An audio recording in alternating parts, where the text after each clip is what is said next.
Hello everyone, आप सभी की बहुत ज़्यादा डिमांड थी कि स्कैल्पिंग पे आपको वीडियो चाहिए। तो आज हम लक्ष्य सर के साथ हैं। स्कैल्पिंग में सर का काफ़ी ज़्यादा नाम है। तो सर प्लीज़ हमारे ऑडियंस को आज हम क्या सिखाने वाले हैं? तो बेसिकली हम बात करेंगे यहाँ पे स्कैल्पिंग की कि किस तरीके से आप स्कैल्पिंग कर सकते हो। टाइम फ्रेम एनालिसिस करेंगे हम मल्टीपल टाइम फ्रेम में, क्योंकि बहुत सारे लोग स्कैल्पिंग के फ़ैन तो हैं, लेकिन वो टेक्निकल एनालिसिस नहीं जानते। उनको लगता है स्कैल्पिंग का मतलब है हम घुसे और हम निकले, छोटे से प्रॉफिट को बुक करके 2-3 ट्रेड कर लिए, चलो सब ठीक है। लेकिन सबसे इम्पोर्टेंट होती है टेक्निकल एनालिसिस, और हम यहाँ पे इंडिकेटर्स को यूज़ करके टेक्निकल एनालिसिस करेंगे और फिर बताएँगे कि टेक्निकल एनालिसिस ये कह रहा है। और फिर हम जब स्कैल्पिंग करने जाएँगे, क्योंकि स्कैल्पिंग तो आपका 15 मिनट, 1 घंटे उससे ज़्यादा नहीं जाएगा, अगर कितना भी बड़ा आपका टारगेट हो।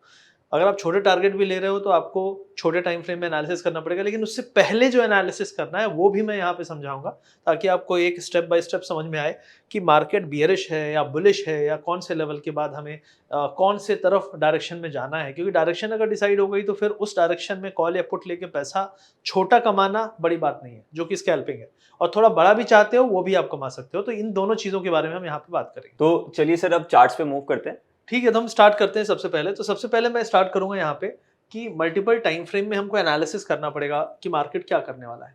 अब अगर हम यहाँ पे देखें तो मैंने सबसे पहले जो सबसे बड़ा टाइम फ्रेम है मंथली, उसको लगा रखा है। क्यों लगा रखा है?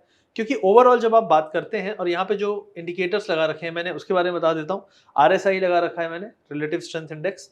उसके बाद मैंने यहाँ पे लगा रखा है बॉलिंजर बैंड्स, और बॉलिंजर बैंड की जो मिडिल लाइन होती है वो होती है 20 मूविंग एवरेज। 20 अगर हम मंथली की बात करें तो 20 मंथली कैंडल्स का एवरेज है वो, ठीक है। अगर हम यहाँ पे टाइम फ्रेम बदल के इसको वीकली कर देंगे तो ये हो जाएगा 20 हफ्तों के।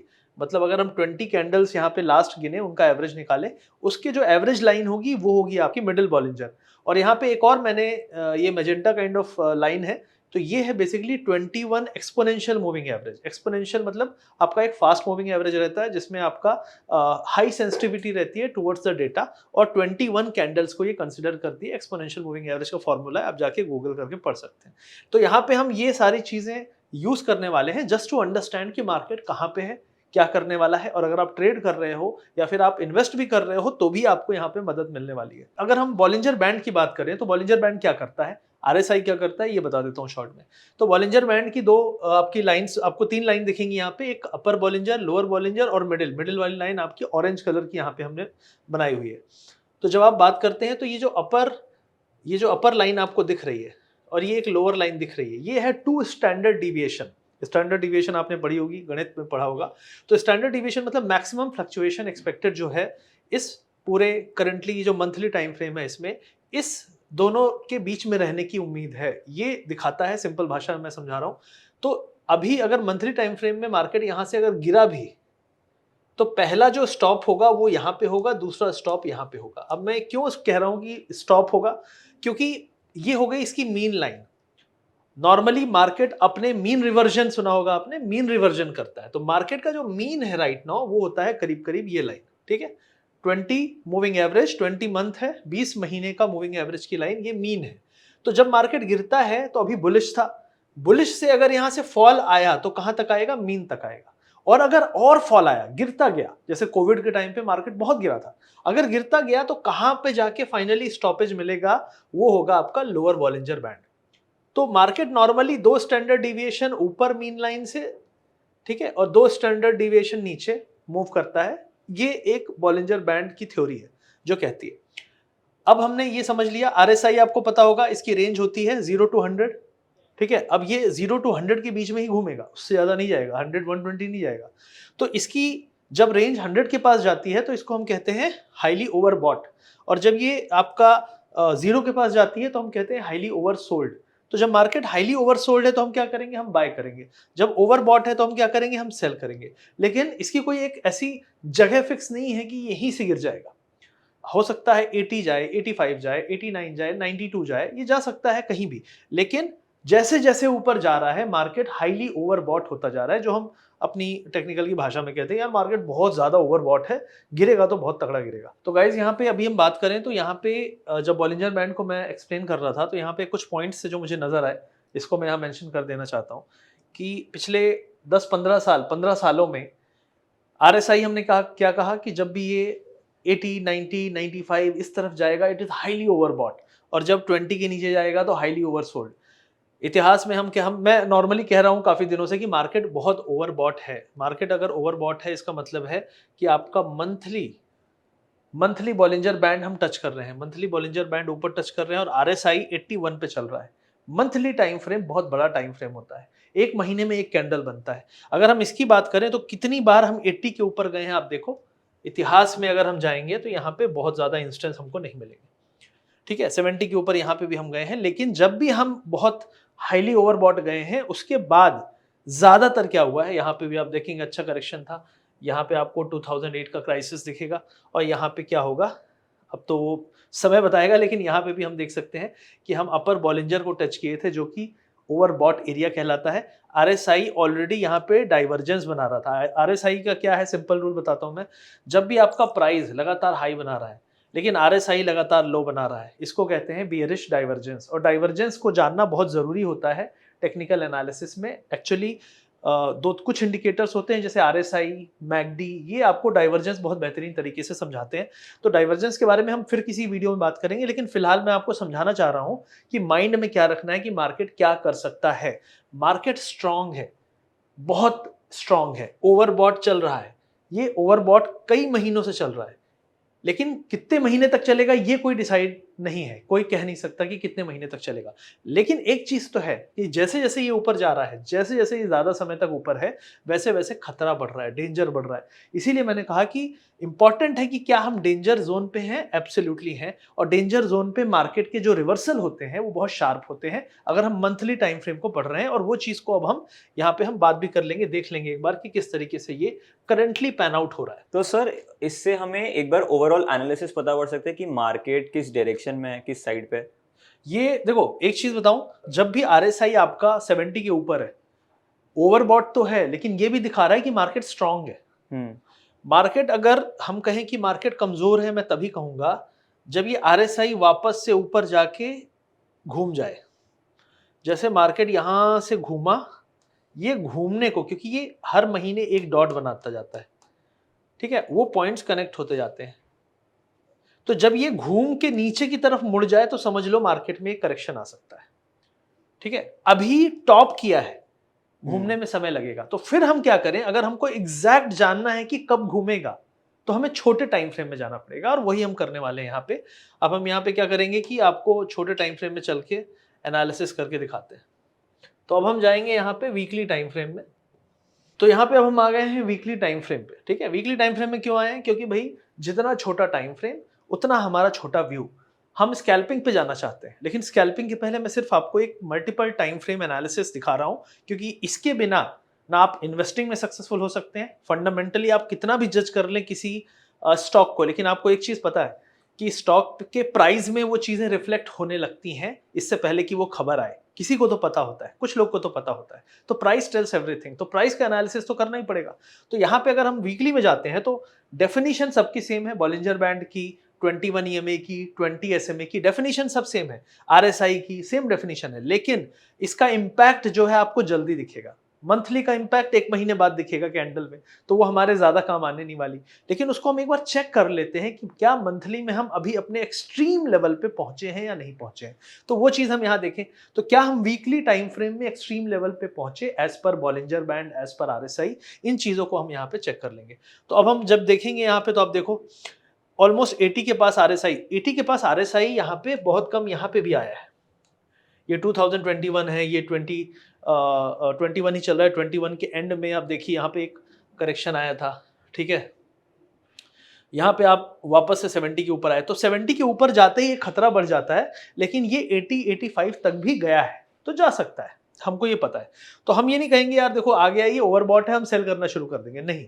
सेल करने के लिए हम प्राइस देखेंगे, लेकिन हम ये माइंड में रखेंगे कि मार्केट ओवरबॉट है और मार्केट को कोई भी ट्रिगर, मार्केट हमेशा एक ट्रिगर का वेट करता है before it makes the decisive move. उस ट्रिगर का आपको सेंस लग जाएगा, जैसे कोई खबर आ गई, कोई वॉर की खबर या कोई इकोनॉमिक खबर या कुछ भी ऐसी चीज जो मार्केट को हिला सकती है, वो ट्रिगर कहलाता है मेरे हिसाब से। तो जब हम ओवरबॉट एरिया पे हैं, market always waits for a trigger. तो यहाँ पे वीकली टाइम फ्रेम में हम देखो कहाँ पे हैं, ऑलमोस्ट 80 के पास है। ये एरिया है जहां से मार्केट नॉर्मली गिरता है, इतिहास में जब भी गया है। तो जब यहाँ पे जाने पे मार्केट गिर सकता है, तो क्या आपने देखा, ये करीब करीब यहाँ पे एक हल्का सा डिप आया, फिर एक यहाँ पे हल्का सा डिप आया, फिर एक रैली मारी, मार्केट ने वापस से इस हाई को बनाया। क्यों बनाया? क्योंकि मंथली टाइम फ्रेम पे बॉलिंजर बैंड पे जगह बाकी थी। जो ऊपर अपर बॉलिंजर को जब तक टच नहीं करता है, हम कह सकते हैं कि जगह है, ऊपर और जा सकता है, इसीलिए इसने यहाँ पे एक नया हाई मारा। अब इसकी जर्नी अगर हम कहें मंथली टाइम फ्रेम के हिसाब से कंप्लीट हो चुकी है। अगर आप थोड़ी पीछे वीडियो जाके देखेंगे तो मंथली टाइम फ्रेम में बॉलिंजर बैंड को टच कर चुका है, और वहीं से आप देखिए एग्जैक्टली वहीं से ये रिवर्सल आया है। अगर आप इसकी बात करें, ये जो रिवर्सल अभी यहाँ पे एक वीकली कैंडल बना लाल, ये बिल्कुल एकदम वहीं से आया है। और अगर हम कहें कि इसका साइज काफी बड़ा है, मतलब आज निफ्टी गिरा है ऑलमोस्ट 370 पॉइंट, बैंक निफ्टी गिरा है ऑलमोस्ट 900 पॉइंट, और फ्राइडे को भी गिरा था ऑलमोस्ट 600-500 पॉइंट। तो 2 दिन में इतना बड़ा कैंडल कैसे बना? कुछ तो ट्रिगर रहा होगा, कोई तो इंडिकेटर था जो बता रहा था। ये देखिए, इंडिकेटर बता रहा था, बस वो समय की, जो कहते हैं ना आज या कल हो ही जाएगा। तो उस चीज के लिए एटलीस्ट आप बच के रहेंगे। कई लोग बोलेंगे यार मैं तो यहाँ पे बुलिश गया था, क्यों? क्योंकि आपको नहीं पता था। जो यहाँ पे बुलिश गया है वो सारे फंस गए। जो इस रिवर्सल के बाद इस रिवर्सल को सोच रहे थे कि यार इस डिप को भी हम खरीद लें, वो सारे फंस गए, क्योंकि उनको नहीं पता था कि इस डिप का मतलब क्या है। तो मेरा यही पॉइंट है कि यहाँ पे आपको समझना पड़ेगा कि मार्केट क्या इशारा कर रहा है, और ये मार्केट हमेशा इशारा करता है। अगर हम इसको ध्यान से देखें तो मार्केट ने यहाँ पे इशारा किया। तो ये वीकली टाइम फ्रेम है। अगर यहाँ से पलटता है तो कहाँ तक आएगा? सबसे पहले मिडिल एरिया तक, मिडिल बॉलिंजर बैंड को। और यहाँ पे आप देखिए 2 लाइनें मैंने बनाई थी, पहले मैंने बताया 20 SMA 21 EMA, दोनों एकदम साथ साथ चल रही हैं। अभी इनका पर्पज यहाँ पे नहीं है, ये दोनों लाइनें मैं बना के रखता हूँ, और इनका पर्पज दिखता है छोटे टाइम फ्रेम में, जब हम आवरली और डेली में आएंगे। तो फिलहाल के लिए ये दोनों लाइनों को आप एक भी माने तो कोई दिक्कत नहीं है। लेकिन अगर यहाँ से गिरता रहा तो कहाँ तक आ सकता है? 80,270 तक आ सकता है सेंसेक्स। अभी हम सेंसेक्स का चार्ट खोले हुए हैं, तो हम अभी निफ्टी बैंक निफ्टी में भी जाएंगे तो आपको ऐसे ही कुछ दिखेगा। लेकिन ये सिर्फ दिखा रहा हूं मैं कि मीन रिवर्जन जब होता है तो कहां तक होता है।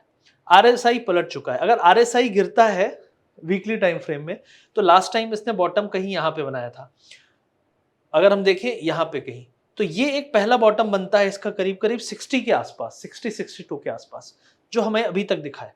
तो अगर हम यहां से भी गिरना शुरू हुए तो 60 के आसपास जाएगा जब, तब यहां पे बियरिश होना बंद कर देना आप। ये हम वीकली टाइम फ्रेम की बात कर रहे हैं, डेली में चीजें बदल जाएंगी। तो ये फिलहाल मैं समझाने की कोशिश कर रहा हूं कि वीकली टाइम फ्रेम देख के मैं क्या अंदाजा लगा रहा हूं कि पहला वीक है जिसमें फॉल शुरू हुआ है, हो सकता है हम पुराने जहां से ब्रेकआउट हुआ था यहां तक गिरे, ठीक है। और यहां अगर यहां भी नहीं रुके तो मिडिल बॉलिंजर है जहां पे हम रुकेंगे। तो ये सारी चीजें आपको चार्ट में दिखती हैं। अभी हमने वीकली देख लिया, अब हम चलेंगे अगले टाइम फ्रेम में, जो कि है आपका डेली टाइम फ्रेम में। तो गाइज यहाँ पे मैंने आपको मंथली दिखाया। सबसे पहले मंथली में हमने एक्सट्रीम टच कर लिया था, जिस एक्सट्रीम को हम अपर टारगेट भी कहते हैं, क्योंकि मंथली के ऊपर टाइम फ्रेम लोग ईयरली भी लगाते हैं, लेकिन monthly is where we do maximum analysis. Monthly के नीचे वीकली, मंथली का टॉप था, वीकली का भी टॉप था, मंथली, वीकली और डेली का भी टॉप था। अब डेली में जब हम कहते हैं कि यहाँ पे टॉप बना है, तो कई बार डेली के टॉप के बाद भी मार्केट खींच के आपको ऊपर ले जा सकता है, ये एक्सेप्शन है। लेकिन ये एक्सेप्शन को अगर आप वीकली और मंथली टाइम फ्रेम के हिसाब से सोचें, तो इस एरिया पे हमने वीकली का अपर बॉलिंजर टच नहीं किया था, वो कहीं यहां टच किया।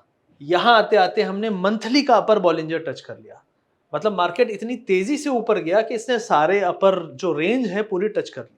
अब जब सारे अपर रेंज, जो जगह बची होती है बॉलिंजर बैंड्स में 2 स्टैंडर्ड डिविएशन की, जब वो पूरी हो चुकी है, मतलब मार्केट का एक हिसाब से टारगेट ऑलमोस्ट पूरा हो चुका है। अब वो गिरेगा नहीं गिरेगा वो समय की बात है, लेकिन क्या गिरेगा इसमें कोई डाउट नहीं होता। मोस्टली गिरता ही, एक करेक्शन तो आता ही है, या फिर टाइम में वो फंस जाता है। वो ऐसे फंस जाएगा जैसे यहाँ पे, वो गिरेगा भी नहीं उठेगा भी नहीं। जब गिरेगा भी नहीं उठेगा भी नहीं, तो हमें क्या करना चाहिए? अगर कोई बोलता है यहाँ पे मुझे इस एरिया पे मुझे क्या करना चाहिए था, मंथली के अपर बॉलिंजर पे, वीकली के अपर बॉलिंजर पे, डेली के अपर बॉलिंजर पे एक चीज तो करना था, कॉल बाय नहीं करना था।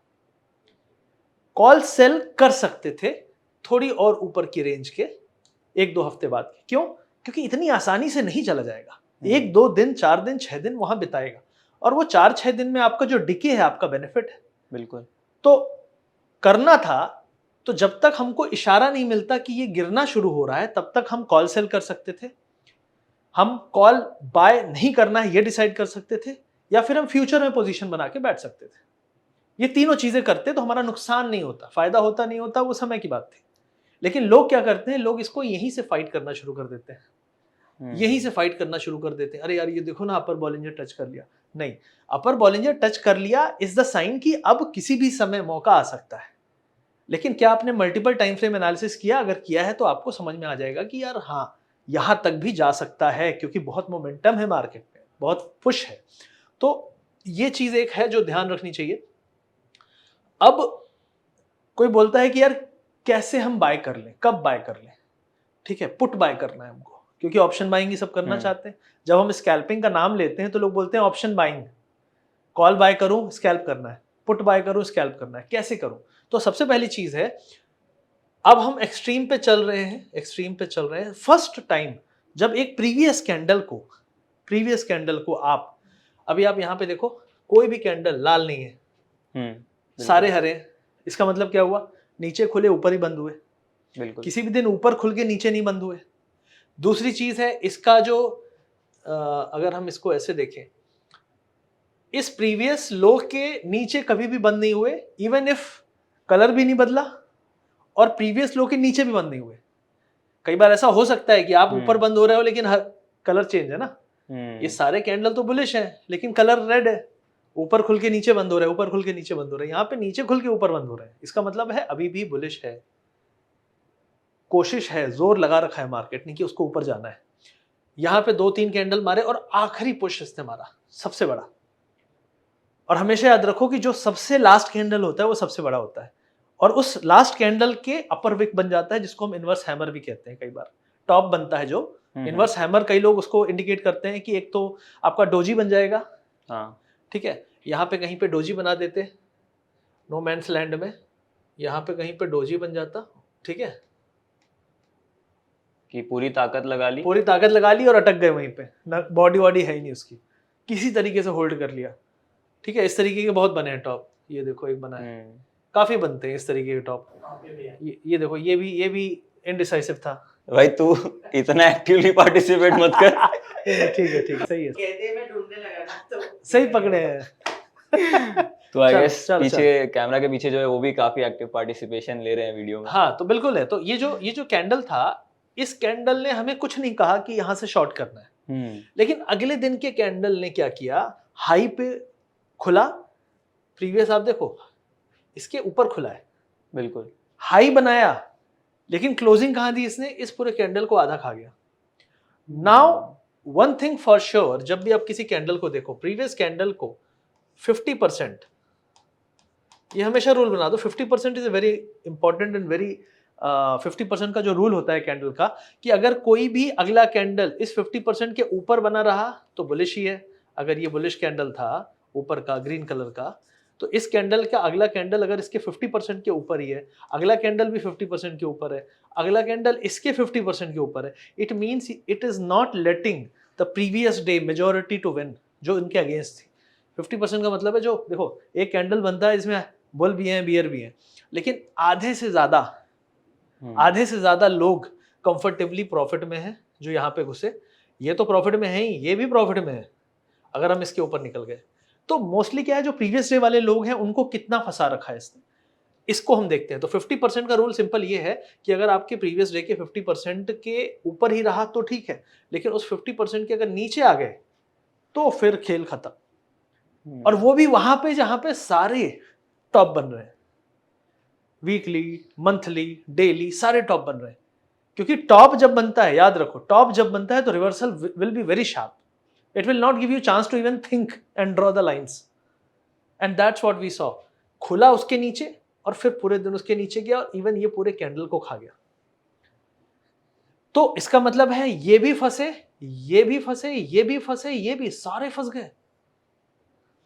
Now the closing is below the previous 4-5 days। पिछले 5 दिनों के सारे बुल्स लॉस में है। Now this is the indication in terms of price कि मार्केट अब बियर्स की ग्रिप में आ चुका है। और एक्चुअली अगर कोई बोलता कि मेरे को बियर पोजीशन लेनी है, वो इस 50% के नीचे पोजिशनल बियरिश ही था, क्योंकि टॉप तो हम कब से कोशिश कर रहे हैं ना टॉप फाइंड करने की, लेकिन टॉप बनेगा किस दिन वो हम नहीं कह सकते। लेकिन टॉप बनता कैसे है ये तो हमने देखा है ना। टॉप कैसे बनता है, जब आप रिवर्सल देखो ऐसे ऐसे गिरता है मार्केट। जब भी गिरा है तो it is always like this, ठीक है। टॉप में प्रीवियस 3-4 कैंडल को वो इंगल्फ कर लेता है। तो top will always be formed by trapping the previous 2-3 days, 2-3 hours. अगर हम छोटे टाइम फ्रेम में जाएंगे, अभी हम डेली में हैं तो हम डेली की बात करेंगे। तो मेरा पॉइंट ये था कि यहाँ पे हमको क्या गैप अप के बाद फ्राइडे को शॉर्ट करना था? I don't think so. क्या फ्राइडे की क्लोजिंग के बाद हमारे मन में कुछ होना चाहिए था? हमारे मन में यही होना चाहिए था कि अगर हम वापस से ग्रीन में नहीं आ रहे हैं और हम नीचे ही जाते जा रहे हैं और ये कैंडल भी खत्म हो गया है, तब तो पक्का शॉर्ट है, क्योंकि ये पूरे कैंडल और इस कैंडल के लो को फंसा लिया इसने। So after break of this candle low, it was a purely short. अब कहां तक शॉर्ट है? पहला टारगेट तो ये क्लस्टर है, ये 2-3 कैंडल है, क्योंकि गिरा एक साथ नहीं कि बहुत बड़ा कैंडल बनाया, धीरे धीरे धीरे धीरे। तो पहले एक कैंडल वालों को फंसाया, फिर दूसरे को फंसाया, तीसरे को फंसाया, और क्लोजिंग होते होते सबको फंसा लिया। तो गाइज आई होप ये वीडियो आपको काफी अच्छा लग रहा होगा, काफी कुछ आप सीख रहे हो। इसी तरीके की डीप लर्निंग अगर आपको चाहिए तो हमारा स्विंग और स्कैल्पिंग का कोर्स है, जो 3 से 4 घंटे में आपको स्कैल्पिंग और स्विंग की स्ट्रैटेजी सिखाता है, जिससे आप एक अच्छा स्कैल्प पकड़ सकते हो, किस तरीके से बेटर एंट्रीज लेनी है, ये सारी चीजें मैंने उसमें सिखाई है। तो ये वीडियो तो आप पूरा देखिएगा, लेकिन अगर आपको डिटेल में सीखना है तो वीडियो के पिन कमेंट और डिस्क्रिप्शन में जाके स्कैल्पिंग और स्विंग का जो मेरा कोर्स है उसको एनरोल कर सकते हैं। आइए चलते हैं, कंटिन्यू करते हैं इस लर्निंग वीडियो को। अब इस कैंडल वाले पैनिक में, अब इस कैंडल वाले पैनिक में है, तो क्या ये मार्केट ये क्या यहां तक गिर सकता है? वेरी हाई चांस, क्योंकि as per our analysis daily time frame में जब भी एक शार्प रिवर्सल आया है, वो कहां तक आया है? अपने मीन तक, अपने मीन तक आया है। और इसका मीन, आपका पहला मीन होता है 20 SMA और 21 EMA। अब ये जो लॉजिक मैंने समझाया, ये डेली टाइम फ्रेम में समझाया। इसी टाइम फ्रेम के एनालिसिस को अगर आप छोटे टाइम फ्रेम में जाके रेप्लिकेट करने की कोशिश करें, नॉइज बढ़ेगा, नॉइज बढ़ेगा, लेकिन डेफिनेशन नहीं बदलेगी, मतलब नहीं बदलेगा। अब आप इसको 15 मिनट में जाओगे, 5 मिनट में जाओगे, बहुत मुश्किल होगा, क्योंकि चार्ट्स ही अजीब है। लेकिन मीनिंग इज कि जब भी आप अपर बॉलिंजर से पलटते हो तो आप मीन तक जाते हो, और यहां से फिर आप लोअर तक जाते हो। ये सिंपल है। तो आपको क्या करना है, यहां पे आपको सिंपल करना है। टाइम फ्रेम में आपको ये देखना है कि टॉप पे कैसा प्राइस एक्शन बन रहा है, तो वहां पे इंपॉर्टेंट हो जाता है आपका क्रॉसओवर। तो छोटे टाइम फ्रेम में आपको क्या मदद करेगा? आपको मदद करेगा क्रॉसओवर, ठीक है। तो अब क्रॉसओवर में हमने जो अभी फिलहाल 2 मूविंग एवरेजेस लगा रखे हैं, तो हम अब जाएंगे 1 आवर में, और 1 आवर में आप जाओगे जब, तो आपको यहाँ पे कुछ सेंस लगेगा स्कैल्पिंग का। सिंपल सी चीज है, हमने क्या किया अभी तक हमने बड़े टाइम फ्रेम में देखा कि क्या लग रहा है। बड़े टाइम फ्रेम ने कहा कि भाई बाउंस पे सेल, रेजिस्टेंस के पास है, बाउंस पे इस एरिया पे रेजिस्टेंस है, उठेगा, कोशिश करेगा वो, लेकिन टिक नहीं पाएगा, ठीक है। तो बाउंस पे सेल मतलब, if you see morning candle जो बड़ा सा एक आ रहा है, अगर मॉर्निंग कोई कैंडल ऊपर की तरफ हम खुल रहे हैं, तो it will not be able to sustain and we will see a slide.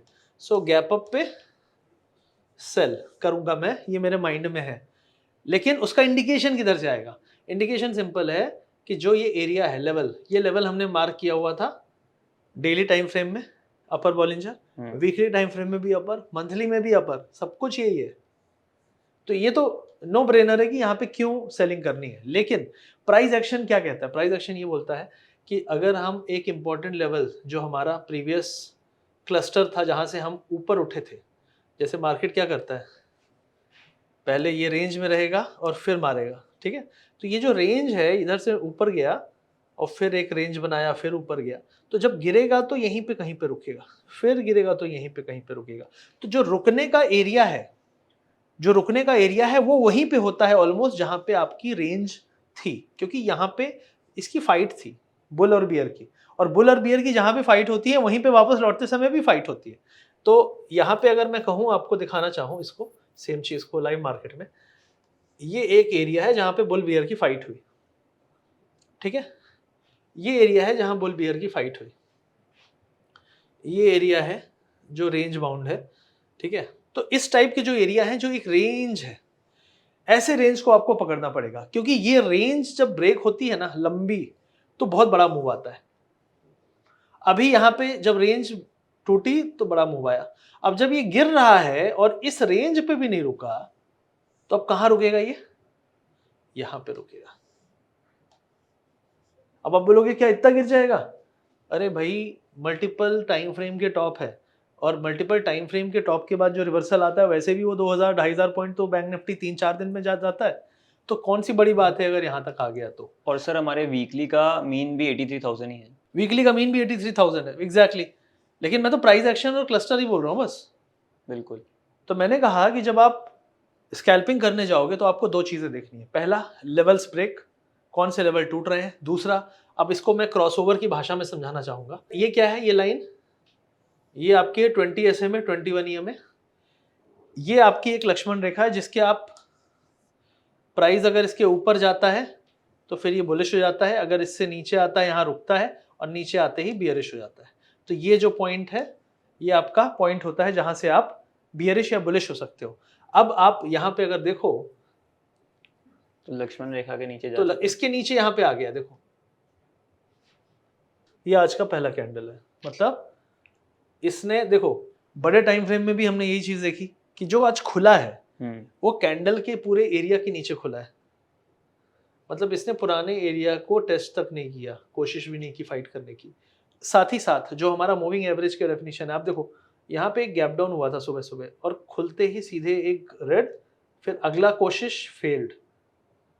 तो ये जो एरिया है 21 EMA, आप देखो इंपॉर्टेंट सपोर्ट बना हुआ है।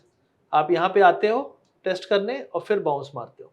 तो जो मूविंग एवरेजेस होते हैं दे आर लाइक मैग्नेट, ठीक है। वो अपने आप को अपनी तरफ प्राइस को खींचते हैं और फिर रिपल्सन भी देते हैं, और या फिर अपनी तरफ खींच के पार कर जाते हैं। तो यहाँ पे इसने क्या किया, अपनी तरफ खींचा, कोशिश भी नहीं की ऊपर जाने की, और सीधे नीचे। तो जब आप नीचे आना शुरू करोगे तो कहाँ तक जाओगे? प्राइस के क्लस्टर फिर हम पकड़ते हैं कि भाई कौन से प्राइसेस के क्लस्टर कहाँ पे हैं।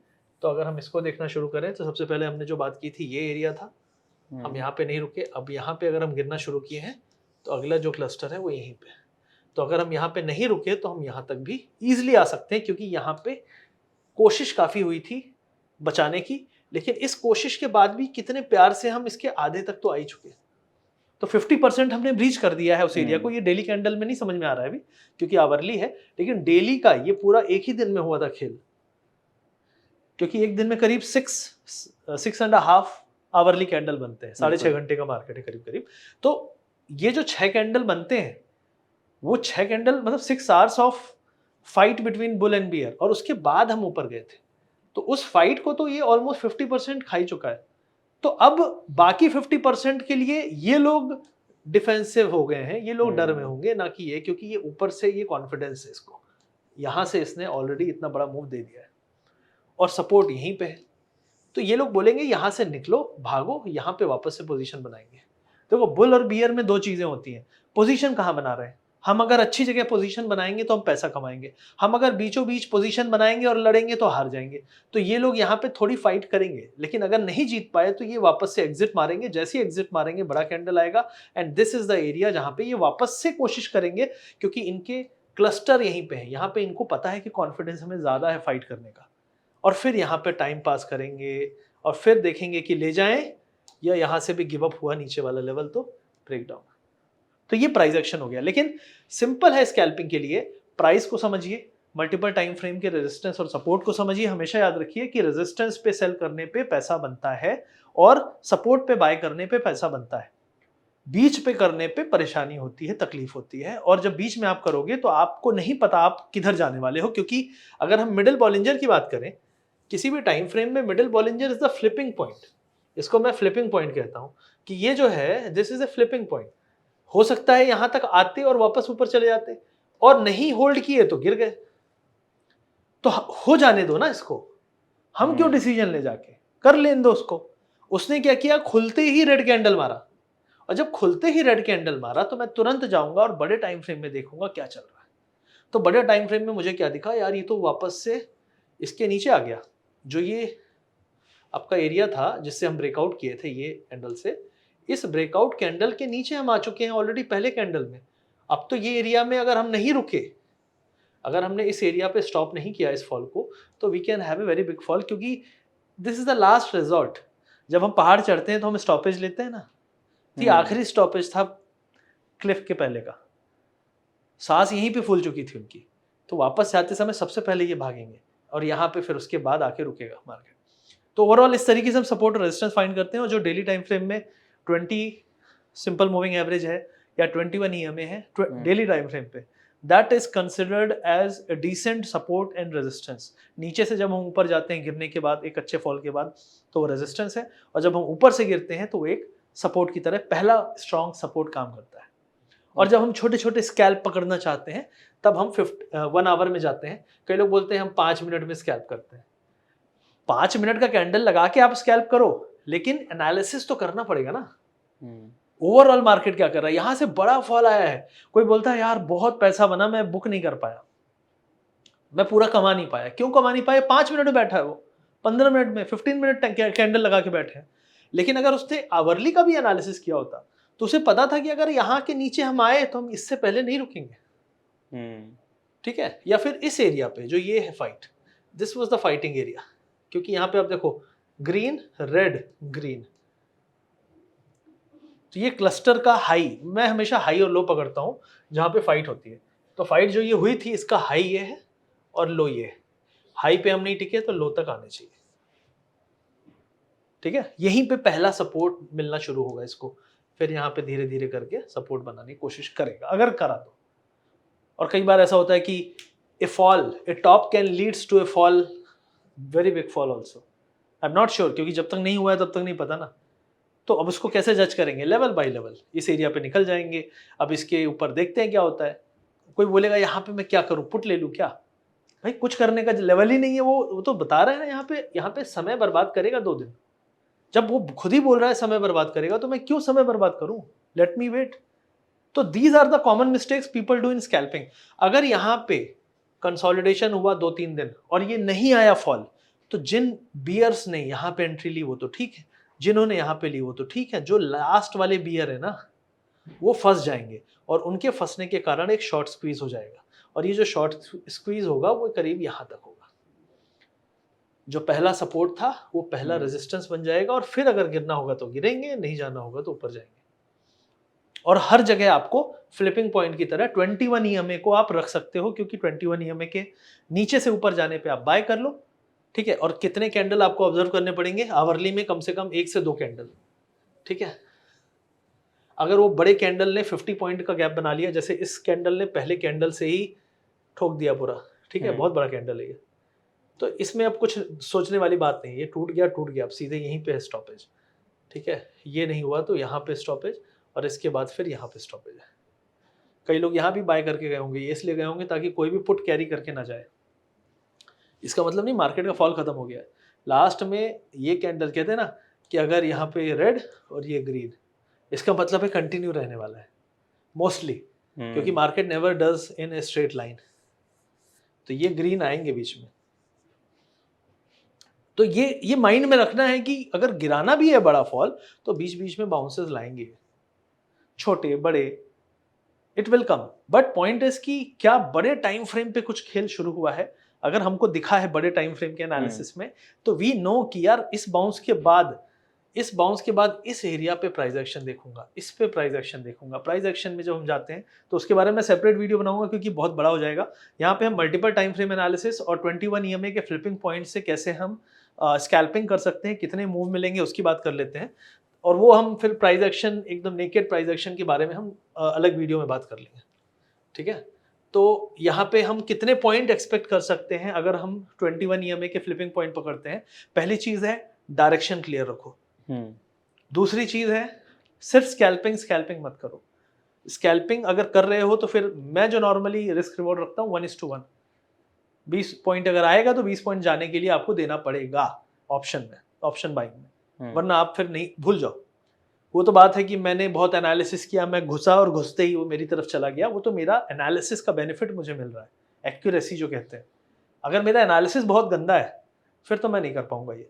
लेकिन फिर भी कितने पॉइंट्स आपको देता है नॉर्मली, अगर आप देखेंगे तो नॉर्मली यहाँ पे जैसे ये है, तो पहला कैंडल ये आपको बहुत कम से कम 1 घंटे, मतलब ये आपको टाइम देगा, लेकिन आप इसका पूरा कैंडल नहीं पकड़ पाओगे, लास्ट का हिस्सा पकड़ पाओगे। ठीक है, इसी तरीके से जब हमने यहाँ पे देखा, ये आया, इसने डिप लिया, और यहाँ पे जब भी बड़ा कैंडल बने, हमेशा याद रखो focus on big candle. Which is the big candle in this cluster?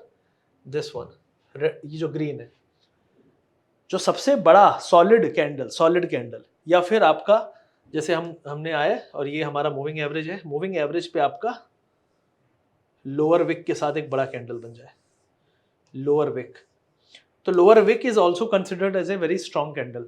या फिर ये बुलिश साइड हो गया, ये बुलिश साइन है। अगर इसी तरीके से एक कोई कैंडल बना जिसे बहुत बड़ा अपर विक है, तो और ये यहाँ पे कहीं बन रहा है, तो दैट इज अ साइन कि this is not a good time to buy now, focus on selling, क्योंकि ये किसी बड़े बिग मनी ने बना दिया। ये आप देखो यहाँ पे सेम चीज हुई है, अपर विक बनाया, बहुत बड़ा नहीं था, रेड ग्रीन फिर रेड। अब ये जब 4-5 कैंडल यहाँ बन गए, तो इस अपर विक को मैं यहाँ पे एक बॉक्स बनाऊंगा, और इसके नीचे आने पे this is the area to bearish.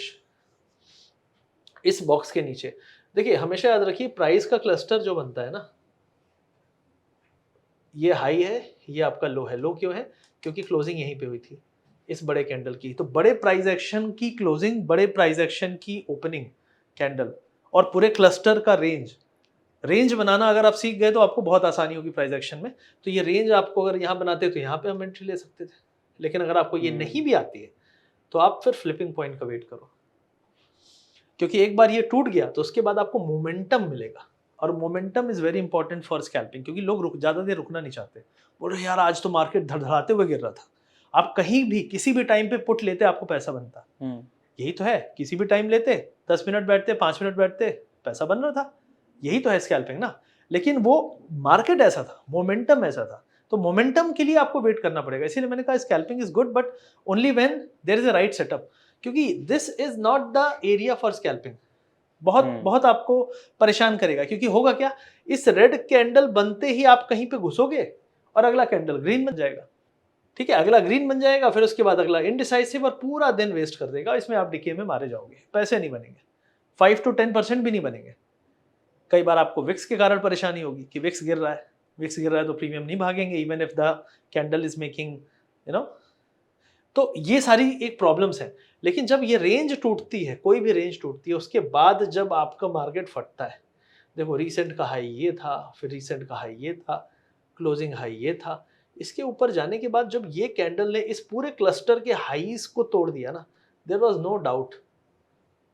तो ये जो पॉइंट्स हैं, कितने पॉइंट्स आपको दे सकता है, अगर हम इसका मेजरमेंट करें तो कम से कम आपका सेंसेक्स में 200 to 300 इजी पॉइंट्स देता है। 300 पॉइंट में आपको 200 का प्रीमियम इजीली 250 तो देगा, विच इज 20%।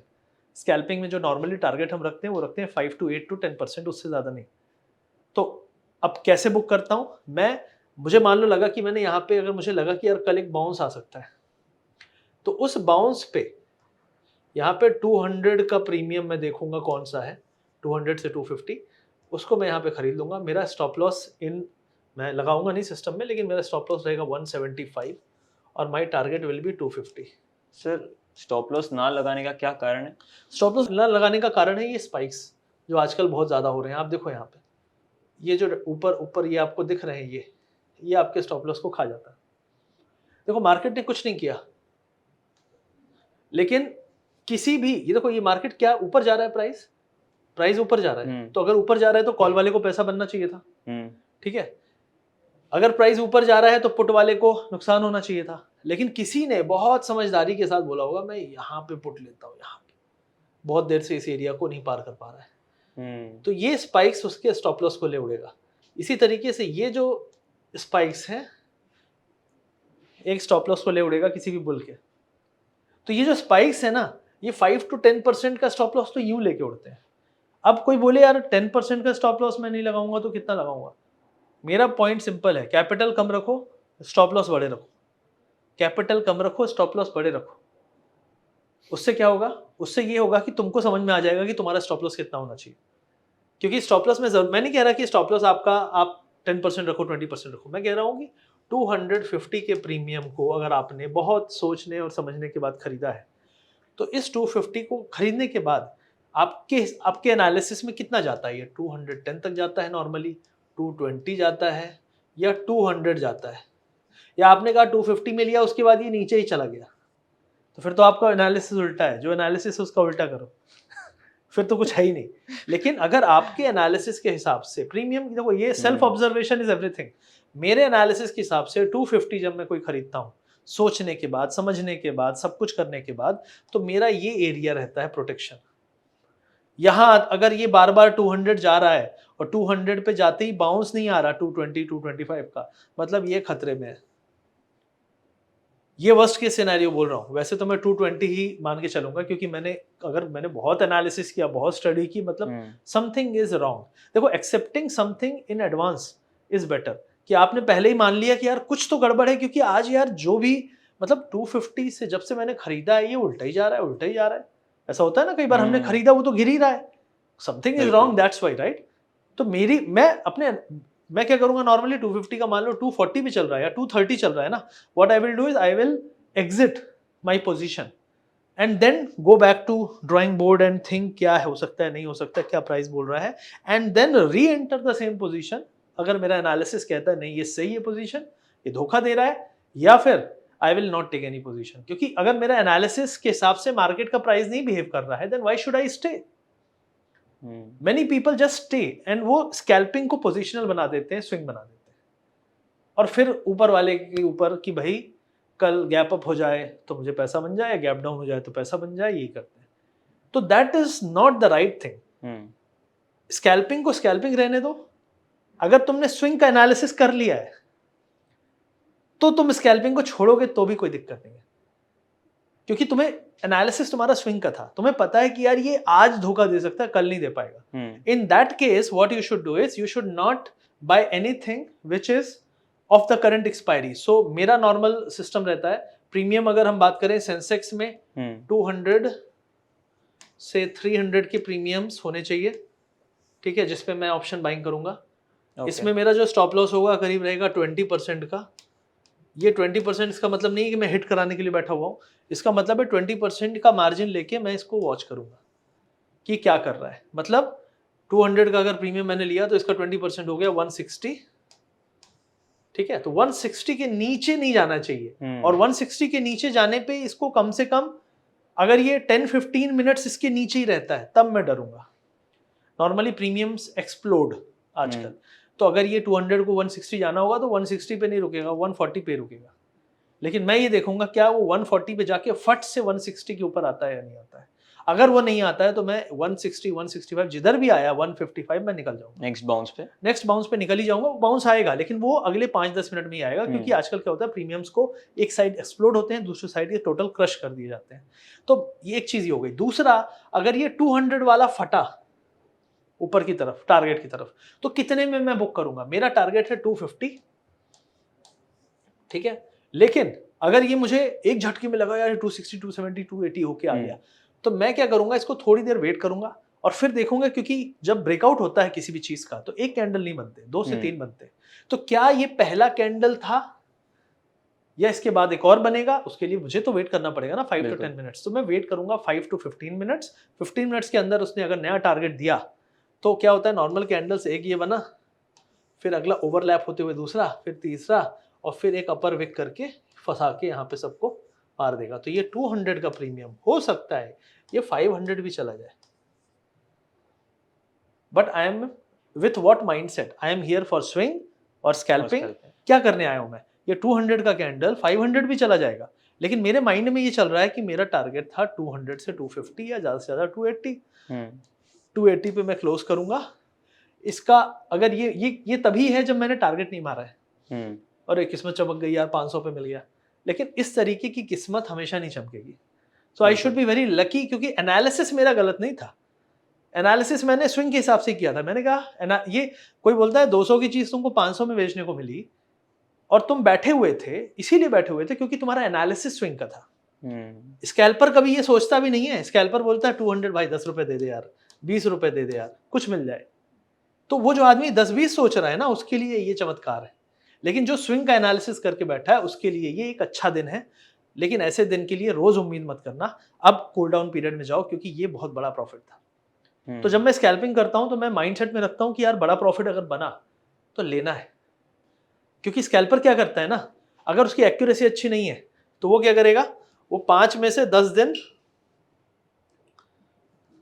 वो 5 में से मतलब 10 में से 5 दिन, ठीक है, 10 में से 5 दिन अगर एक्यूरेसी अच्छी नहीं है तो 10 में से 5 दिन वो क्या करेगा, प्रॉफिट बुक करेगा, और 5 दिन वो लॉस भी करेगा, ठीक है। ये प्रॉफिट होगा उसका 50%, लॉस होगा उसका 70%, और इस 70% की गारंटी नहीं है, लेकिन इसकी गारंटी पक्की है कि 50 में निकल जाएगा। तो there is never guarantee in humans mind about कि वो लॉस कब एक्सेप्ट करता है, लेकिन प्रॉफिट लेके निकल जाएगा फटाफट से। और कितनी भी अच्छी एक्यूरेसी, अगर आप यहां 7 टाइम्स कर लो ना यार, इसको 3 टाइम्स भी कर लो, मैं तब भी कह रहा हूं this will be lesser than this. वो लॉस और आजकल के लोग क्या कर रहे हैं, 7 में 3 में पूरा कैपिटल उड़ा देते हैं, होप नॉट एक्सेप्टिंग कि क्या गलत हुआ। अरे गलत ये हुआ कि मैंने उम्मीद की थी कि यहां से गिरेगा, और ये गिरेगा कब तक, अगर इस एरिया को नहीं होल्ड कर रहा है, ये एरिया को, तो ये कब तक गिरेगा, जब तक यहां नहीं आ जाएगा। इसीलिए मार्केट ने बाउंस नहीं किया। ये माइंड में तो है ना मेरे कि अगर नहीं गिरा तो मुझे बैठना है, अगर गिर गया, मतलब अगर नहीं गिरा, यहां अभी नहीं गिरा लेकिन उठ भी नहीं रहा है, तो धीरे धीरे गिरेगा भाई, अभी तो पूरा दिन बाकी है, लेकिन उठ भी तो नहीं रहा। तो until market proves me wrong, I will not accept my mistake. तो let the market prove me wrong. लेकिन यहाँ पे क्या होता है ना कि टारगेट और स्टॉप लॉस जो है उसके चक्कर में लोग फंस जाते हैं। स्टॉप लॉस का कोई हिसाब है नहीं, लॉस पूरा ले लेते हैं, टारगेट ज़्यादा लेते नहीं। इसीलिए मैं क्या करता हूँ, इन 7 ट्रेड्स में से कम 3 to 4 ट्रेड्स को मैं जाने देता हूँ टारगेट की तरफ। उससे क्या होता है कि I am not booking 50% only in these 3-4 trades, I am booking 100% plus this 50, 100% plus book कर रहा हूं, तो now this ratio is balanced. लोग सोचते हैं कि पैसा कमाने के लिए सिर्फ कमाते जाना है, पैसा कमाने के लिए लॉसेस जो ट्रेड में हो रहा है वो कम रहेगा फॉर श्योर। कैसे कम रहेगा, जब प्रॉफिट ज्यादा होगा। लोग स्टॉप लॉस के बारे में ज्यादा सोचते, सर स्टॉप लॉस कितना, सर स्टॉप लॉस, अरे यार तुम्हारी सोच ही शुरू हो रही है लॉस से। Stop loss, he is thinking first about stopping the loss, is he thinking about making the money, no, उसके सोच में ही नहीं है, वो डरा हुआ है। और इस मार्केट में बिना डरे पैसा, मतलब डर के साथ तो पैसा नहीं बनेगा, बिना डरे ही पैसा बनना है ना, क्योंकि you have to take those brave steps. And those brave steps, मतलब अगर कोई बोले कि यार 200 के प्रीमियम को मैंने करीब, अगर 200 के प्रीमियम को मैंने 600 पे बेचा, ये हिम्मत थी उसकी, इस दौरान पे फ्लक्चुएशंस आए, हिम्मत थी ना। यही चीज अगर मैं इन्वेस्टिंग में करूं तो लोग टेंशन फ्री होके बैठे हैं, हाँ यार 100 रुपए पे लिया था, आज 1000 रुपए। अगर उससे पूछोगे ना तो उसने ये झटके खाए हैं कम से कम 10 बार, और सहे हैं, और तब भी नहीं निकला। तो ऊपर जाने के लिए अपने इक्विटी जो कर्व है, अपना जो पैसे का कर्व है, उसमें अगर ऊपर जाना है तो झटके के टाइम पे आप क्या करते हो, ये इंपॉर्टेंट है। You have to be mature enough to understand कि झटके लगेंगे, लेकिन उन झटकों के टाइम पे, लेकिन रिवॉर्ड के टाइम पे रिवॉर्ड मिस नहीं करना है भाई। ये 200 वाला आदमी ये बोला, पहले ऊपर गए हम 400, फिर हम गिरे 290, तो बोलेगा यार बहुत बड़ा फॉल था, बड़ी हिम्मत की तुमने। लेकिन 290 के बाद अगली बार गया 600, ऐसे ही गया ना, ऐसे ही तो नहीं गया सीधे सीधे चला गया। बिल्कुल। लेकिन this guy when he was making losing, he lost 120, but when he made 300। ये 300 है, ये 110 है। 110 का लॉस झेला तभी तो 300 का प्रॉफिट बना, और 300 का प्रॉफिट बनाने के लिए भी बैठा क्योंकि इस लॉस में भी बैठा था। ऑप्शन बायर ये नहीं कर सकता फॉर श्योर, लेकिन अगर आप स्विंग ट्रेडिंग भी समझते हो, स्कैल्पिंग भी समझते हो, तो कई बार आप जब सही हो रहे हो तब तो बुक करना पड़ेगा। You have to wait for big profits, otherwise आपका जो प्रॉफिट एंड लॉस का बैलेंस है वो नेट माइनस रहेगा। अभी जो डेटा आया है सेबी का, 93% लोग लॉस में है, उसमें से ऑलमोस्ट आधे लोग तो सिर्फ ब्रोकरेज के लॉस में। पैसा नहीं कमाया उन्होंने, लेकिन उन्होंने कमाया भी नहीं क्योंकि जो ब्रोकरेज चार्जेस थे वो उनको डुबा के माइनस में ले गए, स्टैम्प ड्यूटी, ये ड्यूटी, वो ड्यूटी, दुनिया भर की। तो पॉइंट इज क्यों ऐसा इसलिए क्योंकि बड़े प्रॉफिट के टाइम पे कभी नहीं बैठ पाते हो। और बड़ा लॉस सभी लेते हैं, वो तो दुनिया का उसूल है, होप तो सबके अंदर है, लेकिन बड़े प्रॉफिट से आपको बैलेंस करना पड़ेगा। That's how you balance the scalping with swing. इसीलिए सिर्फ स्कैल्पिंग मत सीखो, स्कैल्पिंग के साथ साथ स्विंग भी सीखो, क्योंकि मैं स्कैल्पिंग स्विंग दोनों हमेशा से करता आया हूँ। स्कैल्पिंग मेरा बेनिफिट तब था जब मेरा कैपिटल छोटा था, जब मैं 2 लाख 4 लाख 10 लाख 20 लाख से तक किया, कोई दिक्कत नहीं थी, घुसता था निकलता था, कोई दिक्कत नहीं। When my capital increase to 50 lakh 1 crore, नहीं कर सकते यार तुम स्कैल्पिंग, तुम्हें स्विंग पकड़ना पड़ेगा। So that's where I change my game and that's how the results change. तो ये थी स्ट्रैटेजी फिलहाल कि आपको 21 ईएमए पे फोकस करना है, मल्टीपल टाइम फ्रेम एनालिसिस करना है, और इसके अलावा एक और वीडियो हम बनाएंगे जो प्राइस एक्शन के बेसिस पे रहेगा, जिससे आप नेकेड सिर्फ कैंडल्स की हम बात करेंगे, छोटे कैंडल्स देखेंगे, 5 मिनट्स 15 मिनट्स में जाएंगे, और फिर उसके बेस पे हम, क्योंकि आपको सब समझना पड़ेगा। मैंने कहा मैं कैंडल को समझता हूँ, ये कैंडल क्या करना चाह रहा है, मैं उसको समझने की कोशिश करता हूँ। अगर आज पूरे दिन मार्केट में एक भी बार रिकवरी नहीं आई, ये सबसे बड़ा कारण था कि आज शायद मार्केट लोएस्ट पॉइंट पे क्लोज हो, और वही हुआ। बाउंस ही नहीं आए ही नहीं, कोशिश ही नहीं की मार्केट ने ऊपर जाने की। So the candle is telling me ना कि आज कोशिश ही नहीं हो रही है। The price is also telling me, option का प्राइस भी यही कह रहा था, ऑप्शन प्राइस भी बोल रहा था मैं तो थोड़ा सा गिरता था फिर भागता था, थोड़ा सा। तो every price is telling you कि छोटा छोटा, मतलब एक छोटा सा बाउंस फिर fall, bounce fall, bounce fall, बहुत छोटा। सर इसमें मेरा एक सवाल है कि हम इसमें कौन सी स्ट्राइक प्राइस में डील करेंगे, एटीएम में ही करेंगे? इसमें हम, ये मैंने बताया ना, 200 से जिस 300 strike price सेंसेक्स। का? बैंक निफ्टी की बात करें अगर हम, तो मैं इसकी बात हमेशा कहता हूं कि ये हो जाएगा 200 से 250, जो भी प्रीमियम 200 से 250 दिखे, अप्रोक्सीमेट अगल बगल 260 भी हो सकता है, 190 भी हो सकता है, 19-20 इस रेंज के आसपास, उससे हम डील करेंगे। एंड सर एक्सपायरी के डे पे हम नेक्स्ट एक्सपायरी देखेंगे? और कब नहीं करना है, ऑप्शन हम्म। बाइंग कब करनी है और ऑप्शन सेलिंग कब करनी है, ये भी एक बहुत बड़ा इंपॉर्टेंट सवाल है। तो अपन इसके बारे में, which are the days we should not do. तो सबसे पहली चीज है Monday, Tuesday, Wednesday, Thursday, Friday, ठीक है। तो मंडे, ट्यूसडे, वेडनेसडे, ये जो 3 दिन है, इसमें से आप यहाँ पे, ठीक है, ट्यूसडे वेडनेसडे, ऑप्शन सेलिंग जो है, ऑप्शन सेलर यहाँ पे अगले हफ्ते में शिफ्ट हो जाएगा। He will shift to the next week strikes. Option seller. Option buyer will start option buying on Wednesday's expiry. Bank Nifty की जो वेडनेसडे को एक्सपायरी होती है, तो ऑप्शन जो बायर है वो ट्यूसडे और वेडनेसडे को ऑप्शन बाइंग करेगा। ट्यूसडे को उसके प्रीमियम 200-300 के थोड़ी सी बाहर के रहेंगे, वेडनेसडे को he has to go again to 200-300 rupees premium, उससे कम नहीं। एंड वेडनेसडे को जो ऑप्शन बायर है, he should close option buying before 12 PM। Current week है ना, क्योंकि आज के आज गेम नहीं खेलना है, तो 12 बजे तक में उसको अपना गेम खत्म कर देना है। ओके। और जो ऑप्शन सेलर है वो मंडे के बाद, इनमें जो होना था डीके हो चुका है, he should shift to the next week, अगले हफ्ते में शिफ्ट हो जाएगा option seller as soon as Monday comes for Wednesday. तो इसी तरीके से 2 दिन पहले क्या करना है, 2 दिन पहले ऑप्शन सेलर को शिफ्ट हो जाना है अगले हफ्ते में, और 2 दिन पहले ऑप्शन बायर को अपना गेम शुरू करना है विथ बिगर प्रीमियम्स। उससे क्या होगा कि उसको जो डिके का एक लॉस होता था वो नहीं होगा। बड़े प्रीमियम्स में हमेशा याद रखो, आपको क्या चाहिए, आपको परसेंटेज चाहिए। लोग परसेंटेज के हिसाब से सोच नहीं पा रहे हैं आजकल। लोग पता है क्या सोचते हैं, 20 रुपए का प्रीमियम लिया है, 1000 क्वांटिटी आ गई, 200 चला गया तो बहुत पैसे बन जाएंगे, और कुछ दिख ही नहीं रहा उनको। उसको दिख रहा है 20 रुपए, 30 रुपए का, 20-30 रुपीज का प्रीमियम लेना है, उससे ऊपर उसकी सोच ही नहीं जा रही। ये मैंने भाई 6 साल यही किया है, मैंने 6 साल, 2012 से लेके 2018 तक, this was the only thing I did, this was the only mistake I did. हो सकता है आपकी किस्मत अच्छी, आपने पैसे अभी तक बना लिए हैं, लंबा गेम नहीं चलेगा, मारे जरूर जाओगे कभी ना कभी, क्योंकि 20 रुपीज वाले में ऑलरेडी आपको पता है कि कुछ नहीं होने वाला है जब तक एक बड़ा मूव नहीं आएगा, और बड़े मूव आपको बता के नहीं आने वाले। 3 बजे आएंगे, एक्सपायरी आधे घंटे बाद है, क्या कर लोगे।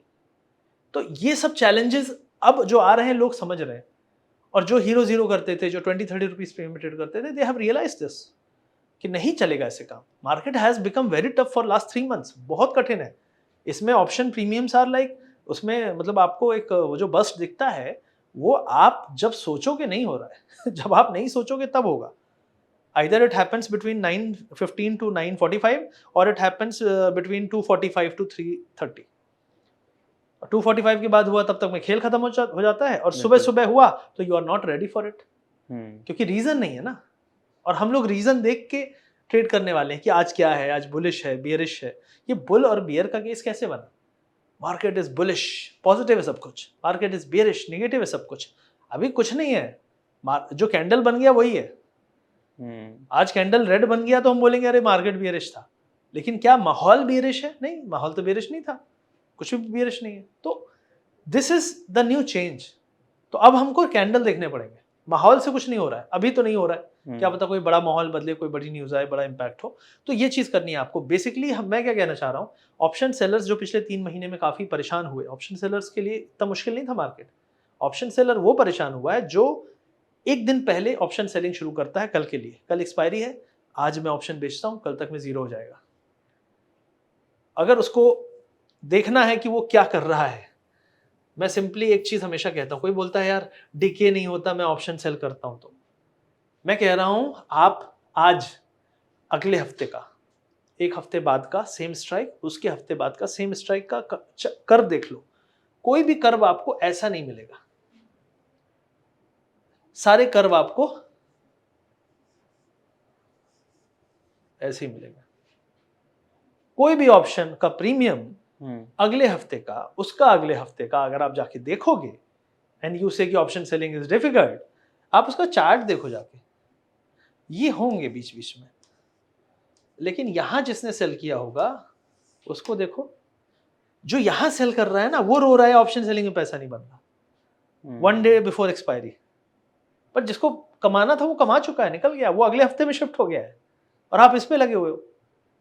And this is the truth. Option seller बोलता है जो मैं बेचता हूं वो भागता है, ऑप्शन बायर बोलता है जो खरीदता है वो डिके हो जाता है। क्योंकि ऑप्शन बायर यहाँ बोलता है 4 दिन बाद अगर गिर गया मार्केट तो बहुत कमा लूंगा।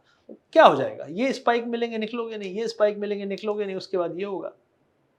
और ऑप्शन सेलर बोल रहा है कि भाई कल एक्सपायरी है, सारा जीरो हो जाएगा लग रहा है। और मार्केट कई बार क्या होता है ना, ऐसे रेंज में आ जाता है एक्सपायरी के पहले, और एक्सपायरी के दिन मारता है एक झटका, सीधे 10 का प्रीमियम हो जाता है 200, बर्बाद। सेंसेक्स में काफी हो रहा है। तो अंडरस्टैंडिंग इज कि ये तो दिख रहा है ना क्या गलती है, लेकिन ये कितना भी स्पाइक मारा हो, ये स्पाइक जो है मैंने आपको जूम आउट करके दिखाया है, ये है। यहां वाले को टेंशन फिर भी नहीं है। हम इतने घुस गए ना कैंडल्स के अंदर कि हम पीछे आके देख नहीं पा रहे हैं कि चल क्या रहा है। और ये चीज आज की नहीं है, ये चीज हमेशा का सत्य है। रोज रोज एक्सपायरी, रोज रोज ऑप्शन, जीरो हीरो, ये वो में हम इतना इन्वॉल्व हो गए हैं कि हम बेसिक को भूल गए हैं। और ये बेसिक है कि ऑप्शन का प्रीमियम अगर आप देखोगे कोई भी, it always goes like this, and बीच बीच में स्पाइक्स आते हैं, and sometimes it will go and go and go and expire somewhere here, लेकिन still this guy will be in profit. What it requires, क्या चाहिए इसके लिए? पैसा थोड़ा ज़्यादा चाहिए, कैपिटल ज़्यादा चाहिए, और मुझे नहीं लगता लोगों के पास पैसे की कमी है। अगर ऑप्शन ट्रेडिंग करनी ही है तो अपने पोर्टफोलियो के पैसे देखोगे, लोगों के पास 2-2 करोड़ के पोर्टफोलियो हैं और ऑप्शन बाइंग में लॉस करते जा रहे हैं 2-2 लाख करके। भाई तुम्हारे पास 2 करोड़ का पोर्टफोलियो अगर है तो उसका अगर तुम लेवरेज लोगे प्लेज करके, तो वही तुमको मिल जाएगा 1.5 करोड़ से ऊपर। और 1.5 करोड़ में अगर तुम ऑप्शन सेलिंग करते हो बहुत सेफली 2 हफ्ते 3 हफ्ते आगे की, तो भी कुछ तो कमा के निकलोगे ना।